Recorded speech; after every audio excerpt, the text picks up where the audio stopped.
Let me first of all say that I'm not against borrowing.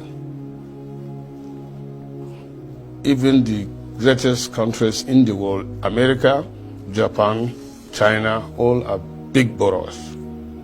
But they borrow for physical, tangible, and accountable projects that you spread and pay over time.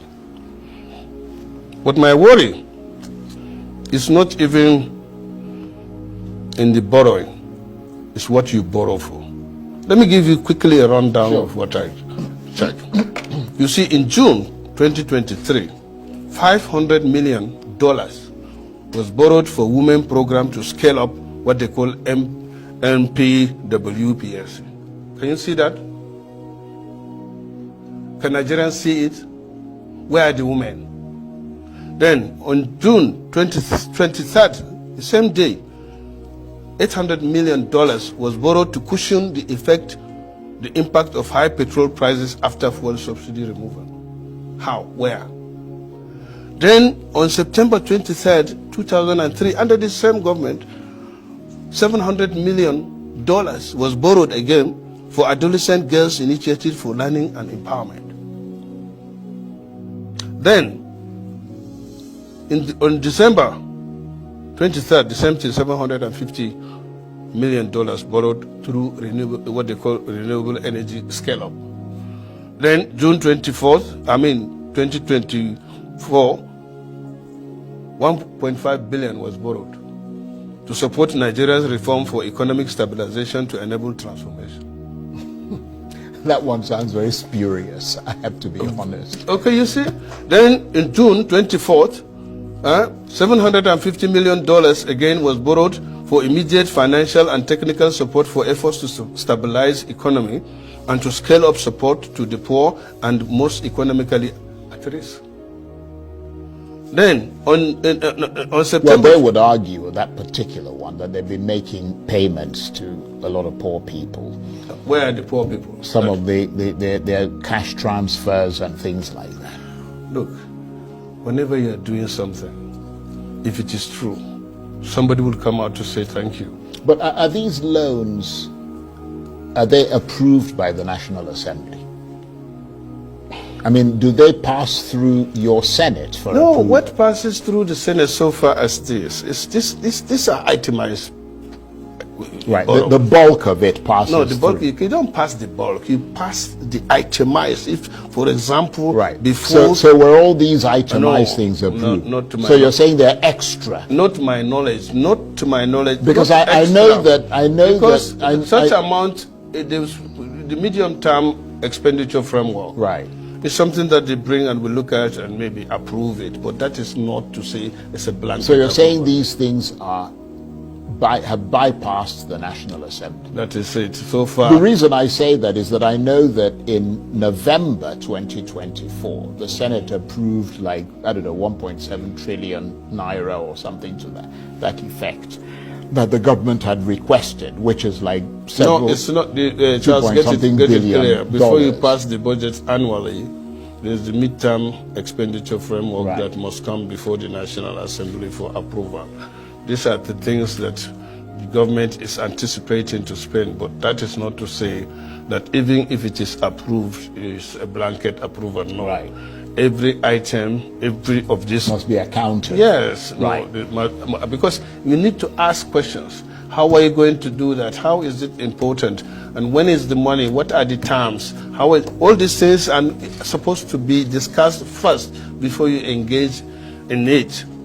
That is the National Assembly approval. But as I said, when you total these borrowings, the figure I got here is about $9.45 billion, which translates to about 13 trillion. And as I said, I mentioned most of them. These are items that are either intangible, those items are not, it has nothing to do with infrastructure. I would have supported, for example, that the country is borrowing even more than that to build our infrastructures, to build railway, right, to build our But you're roads. saying that these things that you're mentioning, Yes. they're not tangible things They are not that tangible you can hold on that you can hold on to, Right. and these are things that you pay in the next 40, 50 years. Yeah, that but time we are gone, our children will. Are you going to tell my child? Am I going to tell my child or grandchildren that we borrowed 700 million and we are paying in 20, 30 years for adolescent girls initiative? Yeah, but you have to remember something, and that is the fact that human capital is an essential, in fact, probably some would argue the most essential part of development. That That's if you right. don't develop But human capital, but let me tell you, then you're not actually going to go anywhere. Nigeria, fortunately, have enough human capital that we need to tap in. Remember, Charles, including yourself, you only don't provide service in Nigeria, but you also You're always pointing me. I don't understand. No, I'm but going to you are have to the, go after the you closest personally. person to me. You are serving Nigeria as one of the best journalists, and because of your performance, you are working with the BBC, isn't it? Or you go part-time there to provide service with other organizations. We have the human capital or human resources, so to say. It's just to harness it. Let me ask you this. Do you believe that you are acting in accordance with your best principles as a senator and a member of the ruling party by these whistleblowing actions that you're taking, and that you are preserving the rule of law in Nigeria?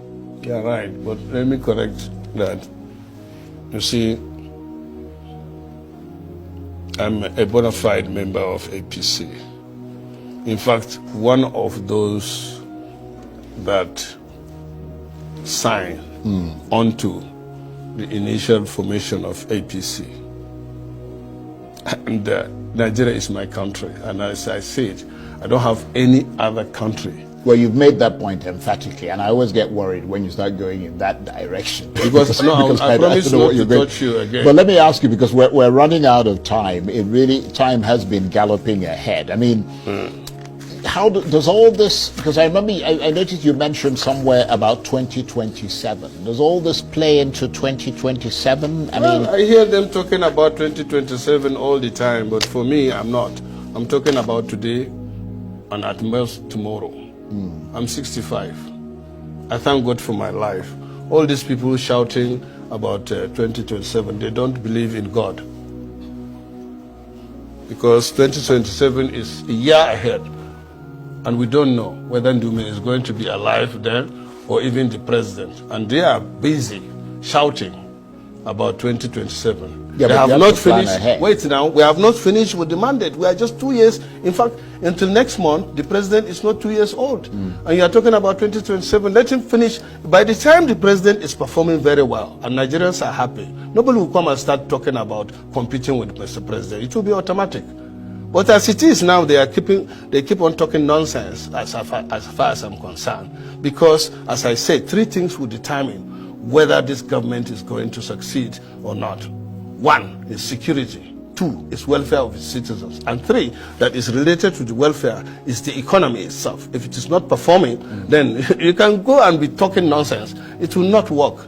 Let me ask you a final question. Why does it appear to be only you, of the many senators in the National Assembly, including members of the opposition, who draws attention to these alleged excesses? Does that suggest that all the others are complicit in these violations? No, that is not. I'm Mohammed Ali Ndume. God created me differently, and I'm going to account for my actions. If everything is to go the way I want, there would have been only one person in the Senate, and that's me. But that is not.